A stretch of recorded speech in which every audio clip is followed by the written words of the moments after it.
Bonjour, je suis Léo Braille, étudiant en BTS NRC au lycée Jean Monnet de Montpellier et je travaille pour la société Mataï dans le cadre de mon stage commercial. Bonjour, je suis Juan Carlos Moral, directeur commercial.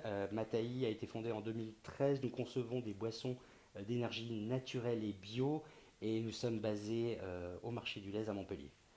Nous faisons acheminer donc notre matière première, la pulpe de baobab, directement du Bénin, où nous travaillons avec une coopérative en commerce équitable. Ensuite, la préparation et l'embouteillage se déroulent en France. Le produit est innovant sur le marché européen puisque des jus de baobab sont déjà présents en Afrique depuis des décennies. Cependant, les fondateurs ont complètement retravaillé la recette pour l'adapter au palais européen, tout simplement.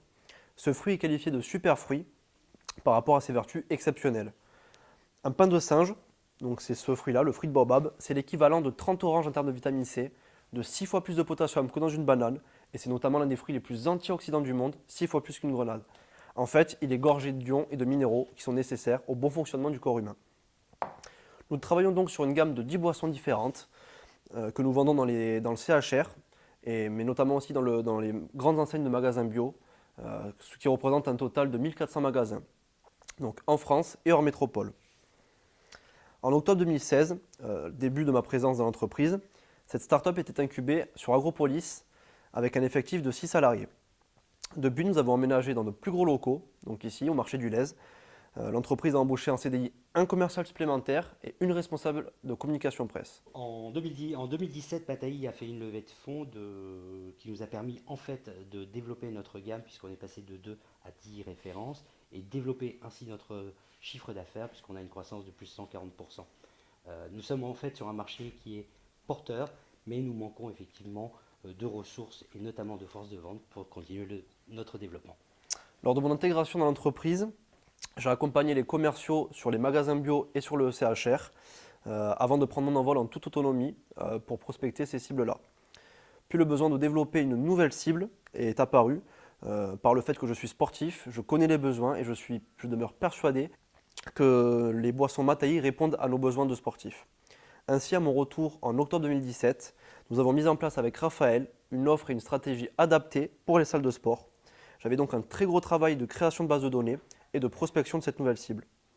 Léo, comment tu t'es organisé dans ta prospection? Alors, Juan, dans ma prospection, c'est très simple. Dans un premier temps, j'ai créé une base de données en référençant de nombreuses boxes de CrossFit. Donc, à savoir que le CrossFit, c'est un sport qui regroupe des pratiques d'haltérophilie, de force ou d'endurance. À côté de ça, j'ai aussi également référencé des salles de sport en tout genre, de la partie Grand Sud de la France, en remontant le couloir lyonnais.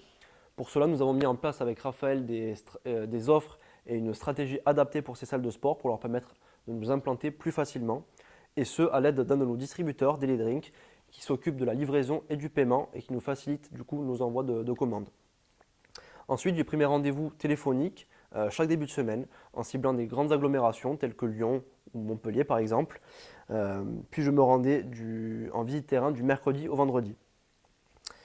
Je ciblais donc des grandes agglomérations tout en prévoyant de m'arrêter dans certaines villes un peu moins importantes, telles qu'Avignon quand je me suis rendu sur Lyon par exemple.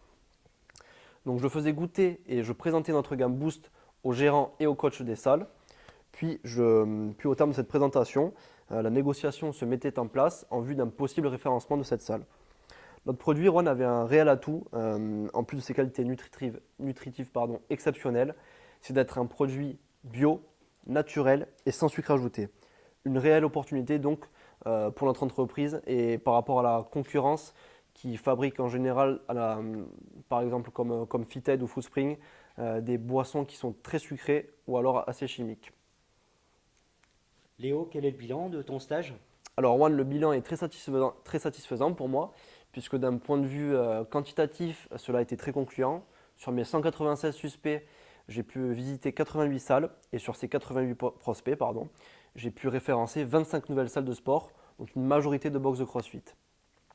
Enfin, d'un point de vue qualitatif, je dirais que j'ai énormément gagné en rigueur d'organisation, en autonomie et en compétences, et ce grâce à vous tous qui m'avez vraiment fourni une confiance à 100%. Et selon toi, Ron, qu'ai-je apporté à l'entreprise du coup? Ben pour nous, c'était une réelle opportunité de développement de chiffre d'affaires et de lisibilité pour la marque. Le fait que tu sois un sportif nous a permis de mieux comprendre le mode de fonctionnement et de définir les besoins de ces salles de sport. Et le résultat est plus que concluant, même au-delà de nos espérances. Merci pour le travail accompli. Merci Juan, merci.